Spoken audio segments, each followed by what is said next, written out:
Guys, Boxing Gossip here. Got a video request actually that I wanted to discuss, and I wanted to discuss this because I actually had this video request in different forms from 3 or 4 different people. So, thought if people are asking for it, there must be some interest. But this relates to heavyweight unification fights in 2017, and particularly the question came from a number of Joseph Parker fans as to whether or not Joseph Parker could avoid the fight with Hughie Fury by taking a unification, and what the outlook was for him in 2017 with the opportunity to get these big unification fights. So let me start by addressing the situation with Hughie Fury. Now, it's my understanding, and there have been conflicting reports on this, so potentially this will need to be cleared up at some point by the governing body, but it's my understanding that Hughie Fury is the mandatory challenger for Joseph Parker's belt after David Haye took the Tony Bellew fight. I think David Haye was the #1 ranked competitor in the WBO, but seeing as David Haye has now stepped aside to fight Tony Bellew, Hughie Fury will take his place. Now, it's my understanding that Joseph Parker will have to fight Hughie Fury, and if a deal for that cannot be made, it will go to purse bids, and the highest bidder will get the fight. Now, that's a particularly relevant factor in this fight because the highest bidder could mean that the fight stays in New Zealand, the highest bidder could mean that the fight goes over to the UK. And I think given how that fight will play out, home advantage would potentially be a key factor. Now, people have asked me, could the Hughie Fury fight potentially not happen if Joseph Parker was to take a unification fight? And my answer to that is realistically, I don't see that as a possibility. Because who are the other champions in the heavyweight division? We've got Anthony Joshua, who, as we know, has a big fight lined up with Vladimir Klitschko.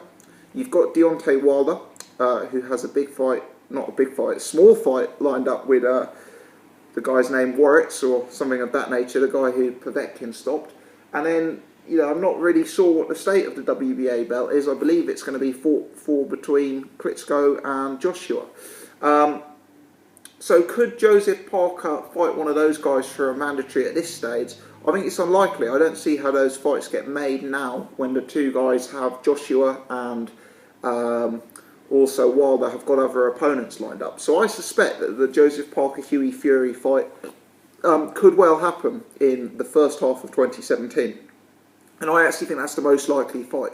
I think fans of Joseph Parker and fans of heavyweight boxing in general should prepare themselves to get ready for that fight. And genuinely, I think there's quite a high chance that fight will come over to the UK. For New Zealand fans who are just tuning in, Hughie Fury is working with Frank Warren, who I guess you could say in recent years has been the #2 promoter in British boxing behind Eddie Hearn. But Frank Warren has just announced a major deal with a very substantial broadcaster, BT Sports, which will provide him with the opportunity to put on much more frequent and much bigger shows. So I think with Frank Warren looking to start 2017 with a bang and looking to get some big fights on that new platform, he's going to be even more inclined to spend the money and get a world heavyweight title fight over here in the UK.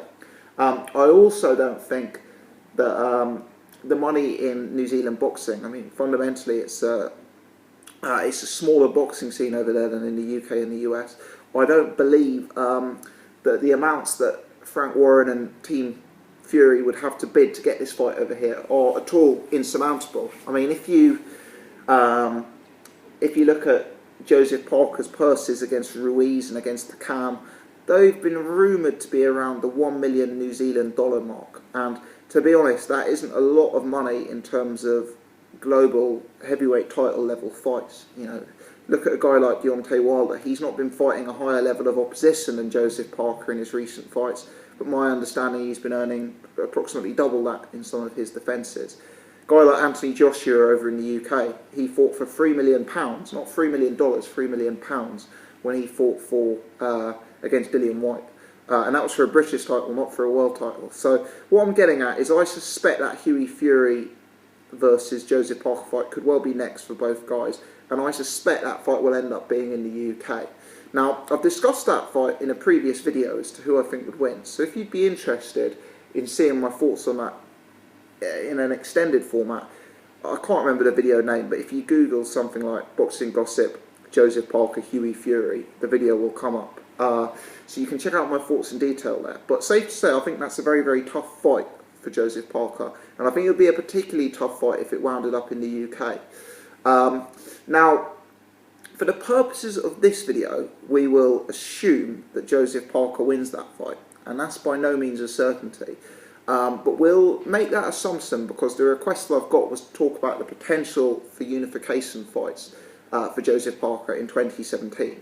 And obviously, if he were to lose against Hughie Fury in his first mandatory, that potential for unification fights clearly would disappear.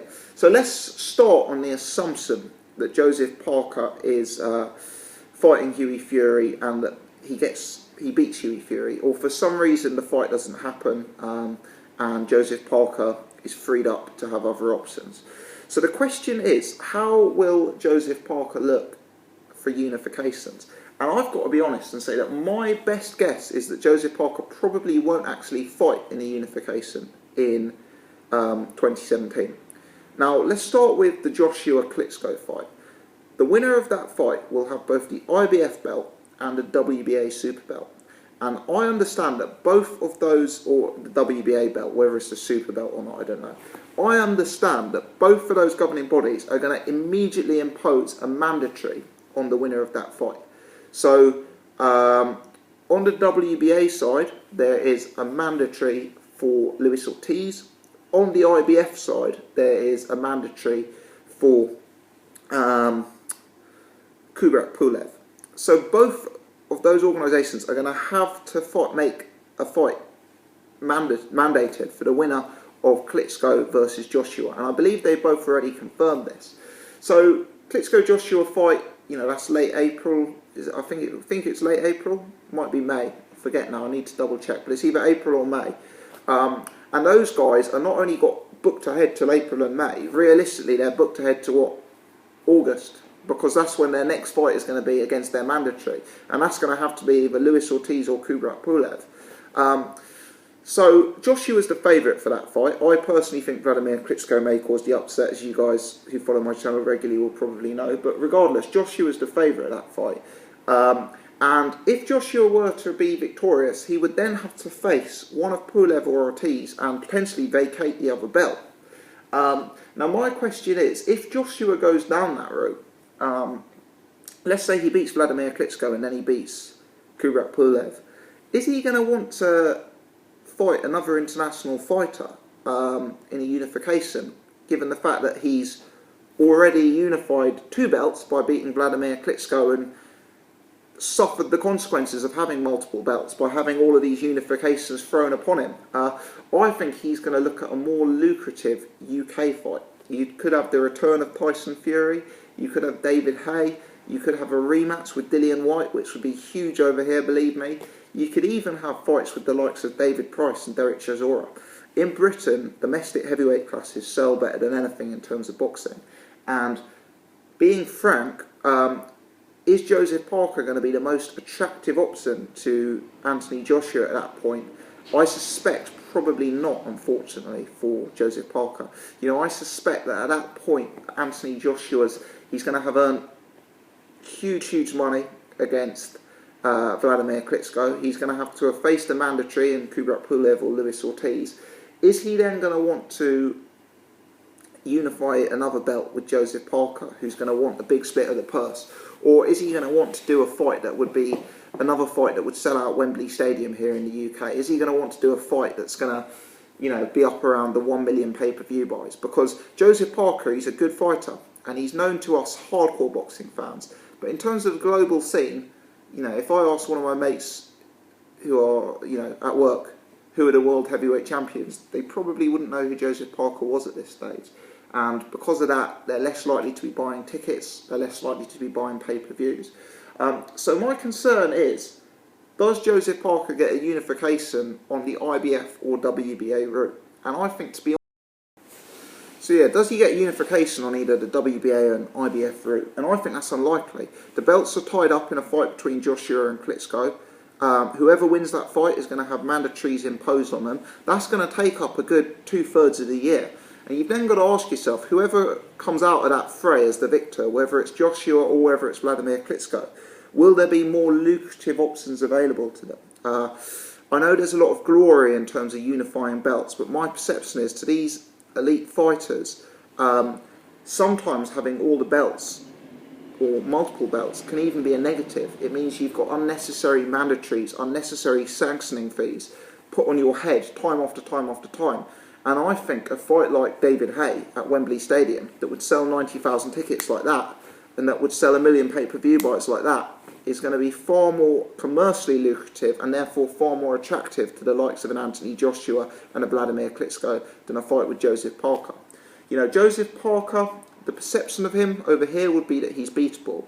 The perception of him would be that he is lacking defensively, lacking in versatility, and he would start here as a massive underdog against either a Klitschko or a Joshua. Having said that, the guy clearly is a threat. He's a very, very talented fighter who would present a risk, substantial risk, to both of those two guys. So if they're inclined to go in with a guy who's going to represent that much of a risk, I think there's a real possibility that they'd be more inclined to take a bigger money fight, like a David Haye or something of that nature. Let's look at the WBC route and Deontay Wilder. Now, my concern with Deontay Wilder is if we look at the pattern of Deontay Wilder's behaviour, since he won that belt against Bermane Stiverne, the level of opposition has actually slowly gone down, hasn't it? You know, we've had Molina, we've had the Par, then we had the disappointing matchup against Chris Arreola. Now we've got an even more disappointing matchup with Warris. And the problem with that is that Deontay Wilder, who has been fighting this admittedly very poor level of opposition, has seen his profile continue to rise despite his level of opposition. He's a big figure in America. He's certainly a big figure on PBC. And in addition to that, his purses over there have been very, very respectable. You know, Deontay Wilder fights for far more money against a Chris Arreola, for example, than Joseph Parker has been doing in his higher level fights. So again, from Deontay Wilder's perspective, he's got to think about the risk-reward ratio. And if you can get paid so well for beating up, you know, effectively tomato cans, why are you going to take a guy like Joseph Parker?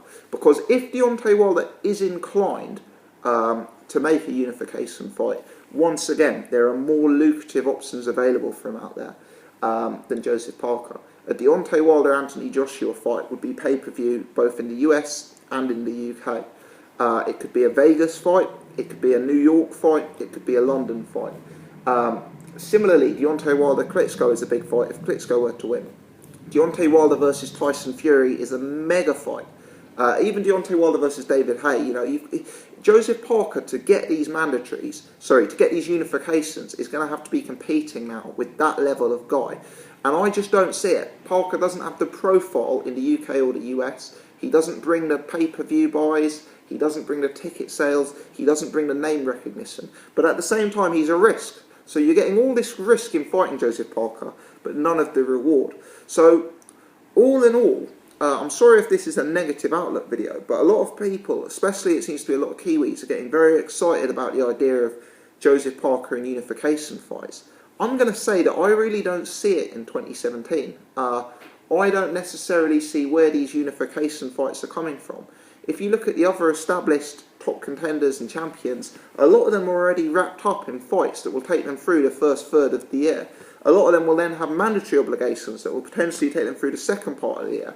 And then it's that final part of the year, let's say August through to December, where they would potentially be freed up to take a fight of this nature.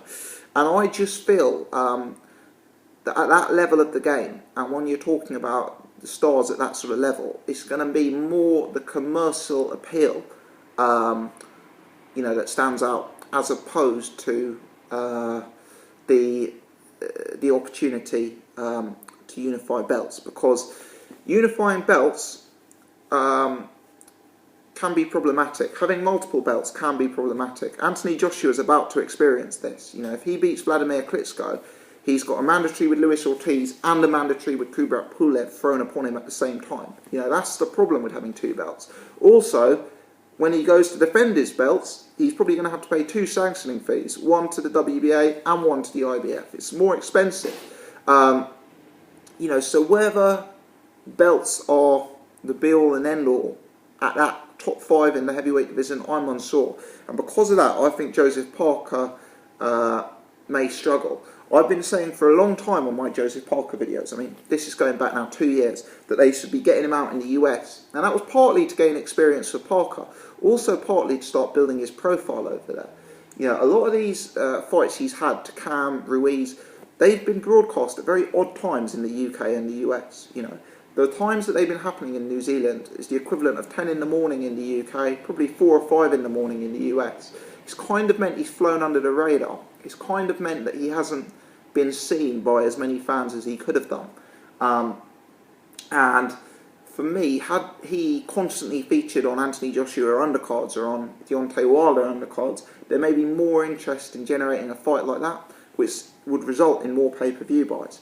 Now, for my money, Parker is I'll just give Anthony Joshua as an example. Parker is a bigger threat to Anthony Joshua at this stage than a Dillian White or a David Price.